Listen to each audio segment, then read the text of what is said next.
गौर पूर्णिमा सबको हार्दिक बधाई। आज के मॉर्निंग जब सेशन में सबका स्वागत है और हम लोग का परम सौभाग्य है कि आज के इतने पावन पर्व पर हम लोग आज माता जी से भगवान की वाणी सुनेंगे। हरे कृष्णा दंड प्रणाम माता जी। माता जी, आपका बहुत बहुत स्वागत है। कृपया माता जी आगे हमें बताएं। हरे कृष्णा। सबको गौर पूर्णिमा की बहुत बहुत बधाई। तो आज इतना बड़ा फेस्टिवल है गौड़ीय संप्रदाय के लिए, सबसे बड़ा फेस्टिवल इसको कहा जाता है। गौर पूर्णिमा, महाप्रभु का जन्मदिन। हालांकि जन्माष्टमी, राधाष्टमी, नरसिंह चतुर्थी ये सब भी इम्पोर्टेंट है ऑब्वियसली, परंतु गौरंग महाप्रभु जो औदार्य भाव लेकर आए हैं, तो उसका तो आज विशेषकर जो है आज के दिन उपवास करना बहुत लाभकारी है। तो अगर किसी ने कोई उपवास नहीं किया हो तो आज के दिन जरूर उपवास करें और शाम को जो है 7 बजे के बाद खा सकते हैं, ठीक है। और चैतन्य महाप्रभु से प्रार्थना करें। चैतन्य महाप्रभु से आप प्रार्थना नहीं भी करेंगे ना तो भी वो जो है अपनी करुणा बरसा देते हैं। उनसे मांगना नहीं पड़ता है, बस याद करते हुए कि आज आपके लिए मैंने उपवास किया है, तो बस ऑटोमेटिकली जो है महाप्रभु की कृपा बरसती है। चलिए हम लोग आज जैसे गीता का सेशन चल रहा है, तो श्लोका नंबर 1, 2, 3 कल हुआ था कर्मयोग का, तो आज आगे देखेंगे। हरे कृष्णा, दंडवत प्रणाम माता जी। हम्म, आप 3 नंबर श्लोक से भगवत श्री भगवान वाचा से शुरू कीजिए ना। हम 1 से ही कर रहे हैं, आप चिंता नहीं करिए। Thank you. हरे कृष्ण। तो श्लोका नंबर 1 और 2 है ना। ओम अज्ञान तिमिरांधस्य ज्ञानंजन शलाकया चक्षुन्मीलितं येन तस्मै श्री गुरुवे नमः। श्री प्रभुपाद की जय, गुरु महाराज की जय, समवेत भक्त वृंद की जय। तो ये अध्याय शुरू होता है अर्जुन के प्रश्न से। अर्जुन प्रश्न करता है कि यदि आप बुद्धि को साकाम कर्म से श्रेष्ठ समझते हैं तो फिर आप मुझे इस घोर युद्ध में क्यों लगाना चाहते हैं। तो बुद्धि योग के जो अर्जुन यहाँ क्या समझ रहा है बुद्धि योग को, वो सोच रहा है जो सन्यास ले लेना, मतलब ज्ञान के मार्ग पर चलकर और सन्यास ले लेना, इस अकर्म मतलब कोई कर्म न करना, उसको वो बुद्धि योग समझ रहा है। तो फिर कहता है मैं तो वही कर रहा हूँ, मैं तो नहीं चाहता हूँ लड़ना, मैं तो सन्यास लेके बैठ जाना चाहता हूँ। तो फिर कहता है यदि आप बुद्धि को साकाम कर्म से श्रेष्ठ समझते हैं तो फिर आप मुझे इस घोर युद्ध में क्यों लगाना चाहते हैं। फिर वो कहते हैं कि आपके अनेकार्थ उपदेशों से मेरी बुद्धि मोहित हो गई है, अतः कृपा करके निश्चय पूर्वक मुझे बताएं कि इनमें से मेरे लिए सर्वाधिक श्रेष्ठकर क्या है। तो यही होता है, कभी कभी अपनी बुद्धि काम नहीं करती है तो फिर गुरु को सरेंडर करना पड़ता है। भाई अभी आप बताइए कि मुझे क्या करना चाहिए, फिनिश। हाँ, ऐसे नहीं कि अर्जुन जो है वाद विवाद करेगा कि आप जो बोल रहे हैं बुद्धि योग से श्रेष्ठ, ऐसा काम कर्म श्रेष्ठ बुद्धि योग है, तो फिर मैं तो वही करने जा रहा हूँ, फिर आप मुझे क्यों रोक रहे हैं, फिर मुझे युद्ध में क्यों लगा रहे हैं। वो छोड़ देता है भगवान में, मुझ मेरे लिए क्या श्रेष्ठ करे वो बताओ। तो तीसरे नंबर श्लोक को देखते हैं। श्री भगवान उवाच लोके अस्मिन् द्विविधा निष्ठा पुरा प्रोक्ता मया नघ ज्ञानयोगेन सांख्यानां कर्मयोगेन योगिनां। तो भगवान कहते हैं हे निष्पाप अर्जुन, मैं पहले ही बता चुका हूँ कि आत्म साक्षात्कार कर प्रयत्न करने वाले 2 प्रकार के पुरुष होते हैं। कुछ उसे ज्ञान योग द्वारा समझने का प्रयत्न करते हैं तो कुछ भक्ति में सेवा के द्वारा। तो ज्ञान योग के द्वारा समझने यानी सांख्य दर्शन जो बताया गया, सांख्य योग ज्ञान योग, जिससे व्यक्ति जो है ज्ञान अर्जित कर लेता है कि मैं ये शरीर नहीं हूँ, मैं आत्मा हूँ, ये प्रकृति जो है ये शाश्वत नहीं है, ये एक समय तक रहती है और वगैरह वगैरह जो भी बताया गया है आत्मा और परमात्मा का पूरा ज्ञान, कि आत्मा शाश्वत है, शरीर नाशवान है। तो इस तरह का ज्ञान जो भी है, तो तो कुछ इसे ज्ञान योग द्वारा समझने का प्रयत्न करते हैं। तो इस तरह से पूरी सृष्टि को, अपने आप को इस तरह से समझने का कोशिश करते हैं। अब समझते समझते समझते उनका हरि बोल हो जाता है। अब इतना समझने के बाद अगर वो भक्ति नहीं किए, भाई समझ लिए कि मैं आत्मा हूँ, भगवान जो है परमात्मा है, मैं उनका अंश हूँ, तो मुझे उनकी सेवा करनी चाहिए, उस नतीजे तक पहुंचे ही नहीं। तो फिर तो सब बेकार हो गया ना। बेकार इन द सेंस, टाइम जो है, श्रम जो है, वो उतना नहीं मिला फल।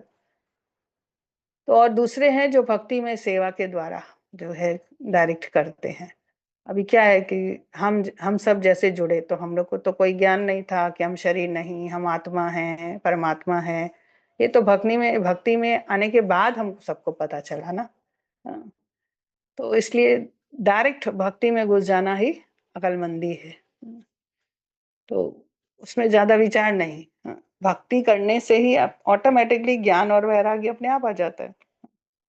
तो ये भगवान ने कहा। और कह रहे हैं कि भाई ये जो है, मैंने कौन से श्लोक में बताया था, 61 नंबर श्लोक में क्या बताया था भगवान? भगवान ने 61 नंबर श्लोक में कि जो इंद्रियों को पूर्णतः वश में रखते हुए इंद्रियां संयम करता है और अपनी चेतना को मुझ में स्थिर कर देता है, वह मनुष्य स्थिर बुद्धि कहलाता है। हाँ? यानी कि मुझ में अपनी चेतना को स्थिर कर देता है, तो हो गया ना भक्ति योग। तो बुद्धि योग कहें, भक्ति योग कहें, कर्म योग कहें, एक ही बात है ना। तो इस तरह से जो है, वो कहते हैं दो तरह के अध्यात्मवादी होते हैं, आत्म साक्षात्कारी।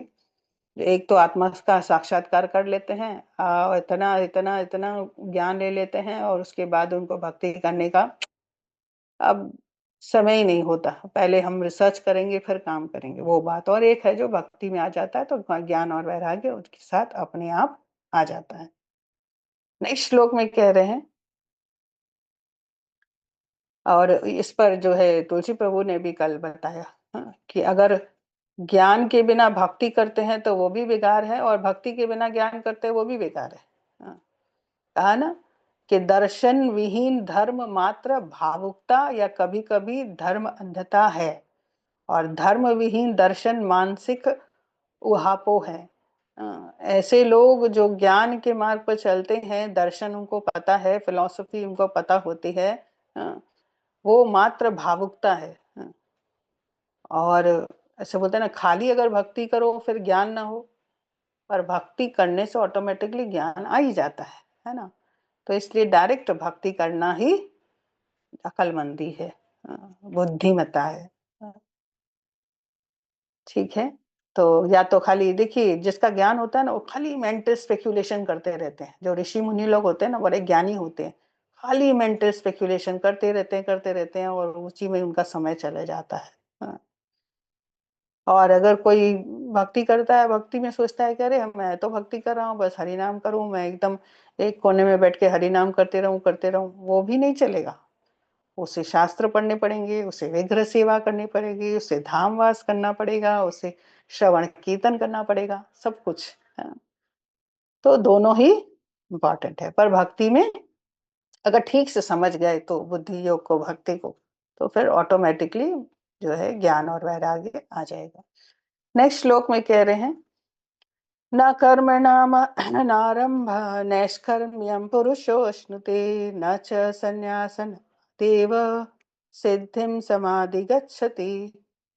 तो इसमें क्या करें, न तो कर्म से विमुख होकर कोई कर्म फल से छुटकारा पा सकता है, और न केवल संन्यास से सिद्धि प्राप्त की जा सकती है। तो ज्ञान मार्ग में क्या होता है, सब छोड़ छाड़ के जो है सब विमुख होकर बैठ जाओ, कोई कर्म नहीं करना है, हमको कर्म के फल से जो है बंधना नहीं है, इसलिए हमें कोई कर्म नहीं करना। जैसे अर्जुन भी यहाँ कह रहा है कि आप तो कह रहे हैं बुद्धि योग श्रेष्ठ है ऐसा काम कर्म से, तो फिर मुझे युद्ध में क्यों लगा रहे हैं आप? हाँ? तो वो क्या सोच रहा है कि मतलब कर्म न करना ही जो है संन्यास है, पर ऐसा नहीं है। तो भगवान इस श्लोक में कह रहे हैं, चौथे नंबर न तो कर्म से विमुख होकर कोई कर्म फल से छुटकारा पा सकता है। कोई कहे कि मैं कोई कर्म नहीं करूंगा, चले जाऊंगा हिमालय में अपना भजनानंदी एक जगह पुण्य में बैठ जाऊंगा, तपस्या करूंगा, ध्यान करूंगा, जो भी करूंगा तो मैं कर्म फल से बच जाऊंगा। भाई बैठोगे तो सही, बैठना भी कर्म है, उठना भी कर्म है, चलना भी कर्म है, श्वास लेना भी कर्म है। हाँ, तो कोई भी जो है कर्म से विमुख नहीं हो सकता।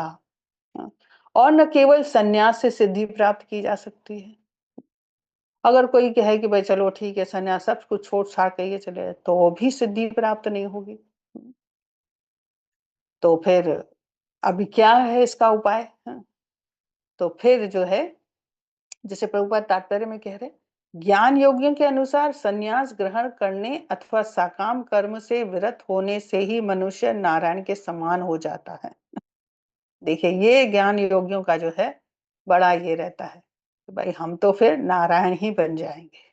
ना कर्म वर्म नहीं करना है, संन्यास लेके सब कुछ छोड़ देना है। हाँ, परंतु हृदय की शुद्धि के बिना संभव ही नहीं है कि कोई संन्यास अभी जैसे अर्जुन कह रहा है कि भाई चलो मैं छोड़ के सब संन्यास ले लेता हूँ, कुछ नहीं करूंगा। हाँ, तो अभी तक तो हृदय शुद्ध नहीं हुआ ना।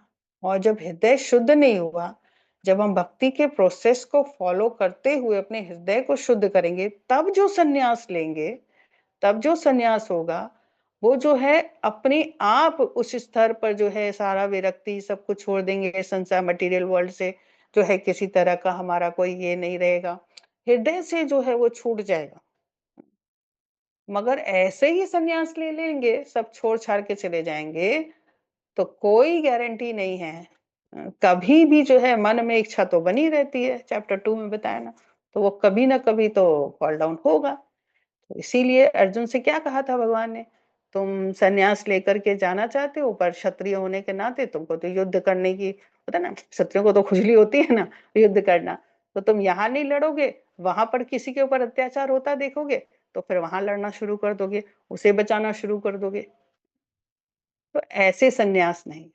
तो संन्यास का प्रोसेस भक्ति के प्रोसेस को करते हुए अपने हृदय की शुद्धि करते हुए जो है, तब जो है वास्तव में जो है संन्यास कोई ले सकता है। तो प्रभुपाद भी कहते हैं हृदय की शुद्धि के बिना संन्यास सामाजिक व्यवस्था में उत्पात उत्पन्न करता है।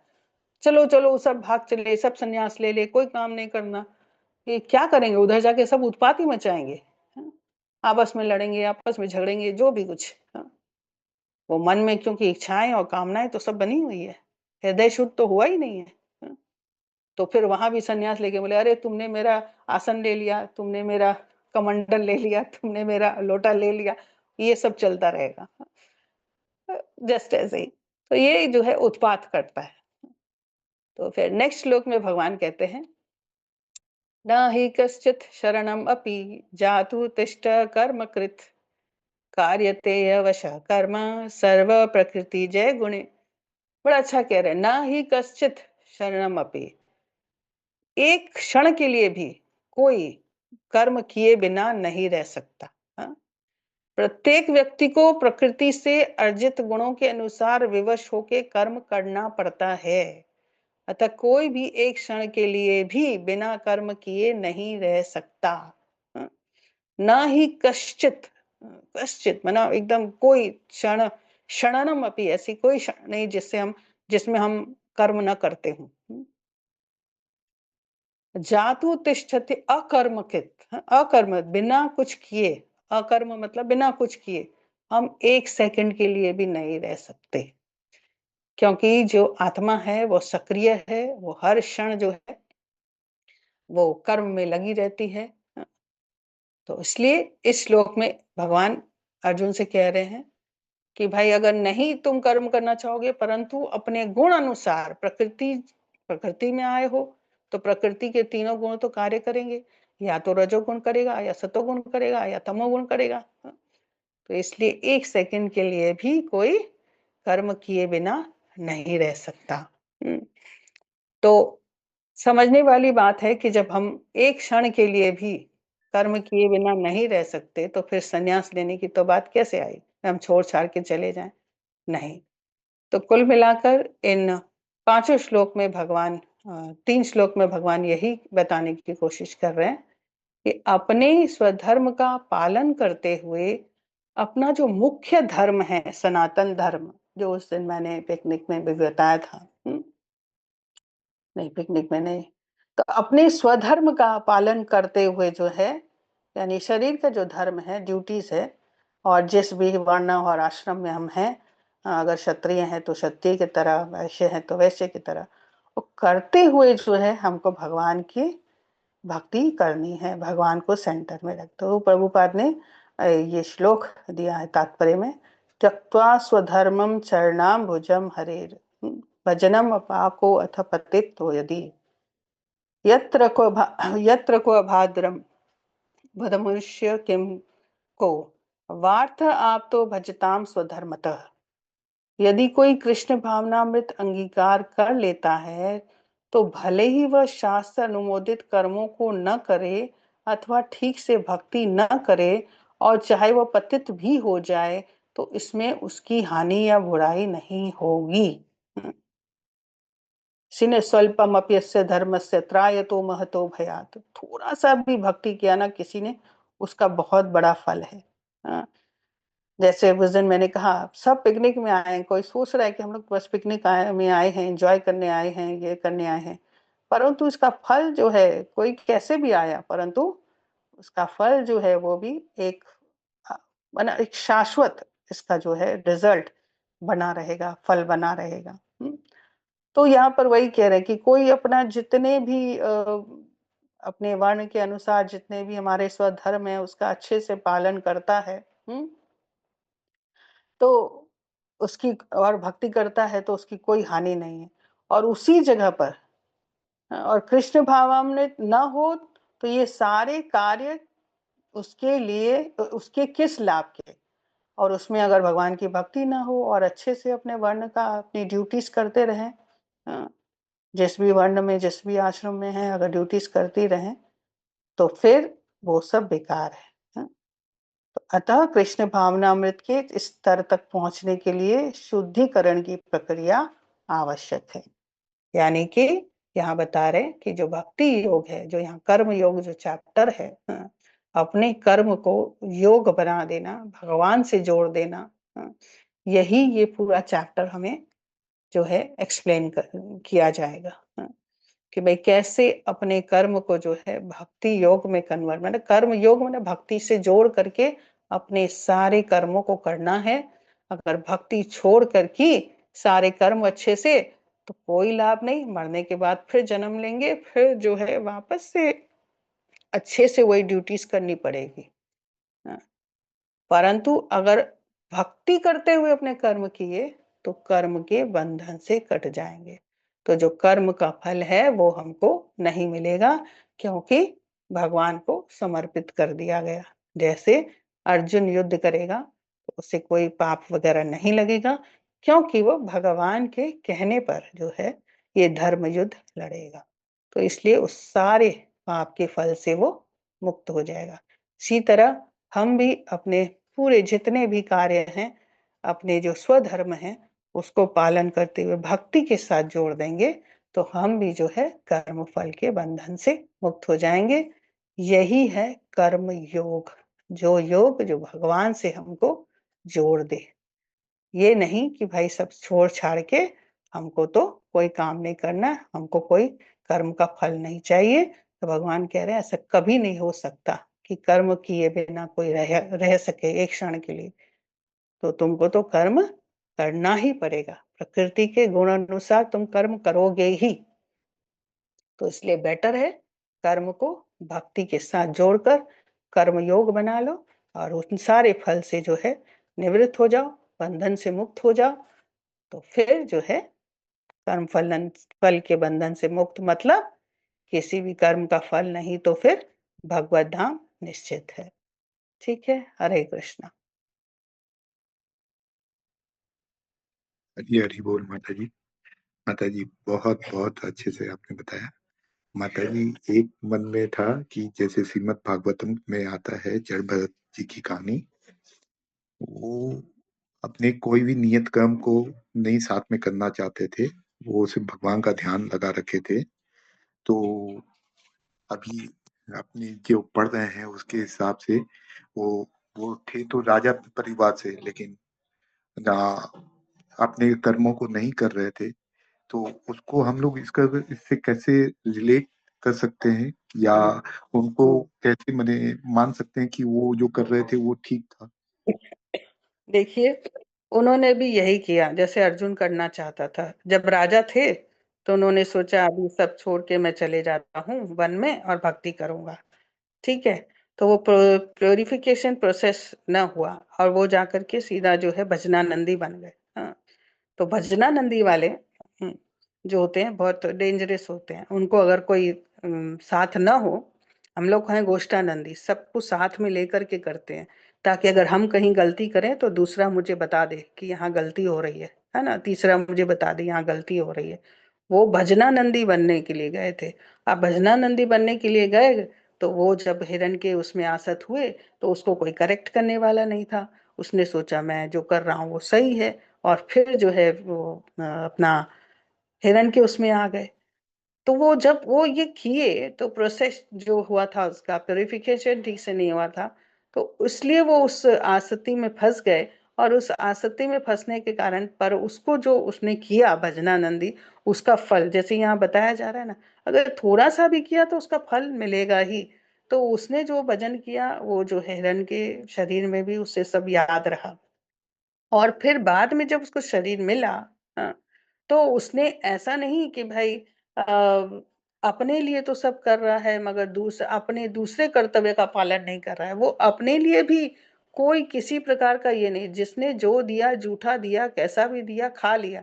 उसे पता है ये शरीर का जो है मुझे पालन करना है, शरीर का पोषण करना है, शरीर से ही भक्ति होगी। हाँ, ये शरीर हमको मिला ही इसलिए है। हाँ, जैसे बहुत अच्छा उदाहरण मैंने सुना था, जैसे अगर कोई सरकारी नौकरी कर रहा है और उसे सारा सरकार ने सब कुछ दे रखा है, घर दिया है, गाड़ी दिया है, सब कुछ दिया है, मेडिकेशन का वगैरह वगैरह सब कुछ दिया, और वो जो है आराम से घर में बैठे बैठे जो सोच रहा है कि मैं इन सब का उपयोग करूं पर मैं काम ना करूं, मैं कोई काम ना करूं, तो क्या होगा उसका? हाँ? से सब छीन लिया जाएगा। मतलब छीन वो तो चलो ठीक है मटीरियलिस्टिकली, मगर भगवान ने भी ये शरीर दिया है, बोले तो ये भक्ति नहीं कर रहा है, तो इसका जो है फिर वो भक्ति का जो फल है वो तो उसको नहीं मिलेगा। कहने का मतलब है इस शरीर का जो है अपने लिए उपयोग किया, और जो है जिसके लिए मिला उसके लिए नहीं किया। यहाँ जर भरत की कथा आती है कि वापस जब वो जर भरत के रूप में आते हैं तो उसको सब कुछ याद था। अ, उसने ये नहीं बोला कि अभी मुझे सब छोड़ छाड़ के भाग जाना है। वो घर में था, घर में था और जर बन के रहा ताकि मैं फंसू नहीं। ठीक है। क्योंकि वो ऑलरेडी बोलते हैं ना दूध का जला छाछ भी फूंक कर पीता है, वो उस कैटेगरी के थे। इसलिए जो है फिर वो इस तरह से जर भरत की तरह एक्टिंग किए। वो ग्रस्त नहीं थे कि अपनी ड्यूटी से विमुख हो गए, नहीं, उनको शुरू से ही पता था कि मुझे ऐसा करना है। और इसके बाद भी वो ऐसे अकेले भजनानंदी नहीं किए। हाँ, वो राजा रघुगण को इतना बड़ा लेक्चर सुनाए, इतना सब कुछ किया उन्होंने। हाँ, वो घूमते रहे, प्रचार करते रहे अपने ढंग से। हाँ, तो वो उसका ड्यूटी था। हाँ, बाकी अपना वो ग्रस्त जीवन में तो थे नहीं जो अपना वो ड्यूटी करने के लिए बाध्य थे, वैसा तो था ही नहीं। हाँ, वो जिस घर में थे, हाँ ठीक है, उसको खाने को मिला तो खाते थे, ऐसे नहीं काम नहीं करूंगा पर खाने के लिए दो, ऐसा नहीं था उसका। है ना, मैं कुछ करूंगा नहीं पर मेरा सब कुछ पूर्ति होना चाहिए, वो नहीं था। वो अलग स्टेज की बात होती है इस तरीके से। ठीक है ना।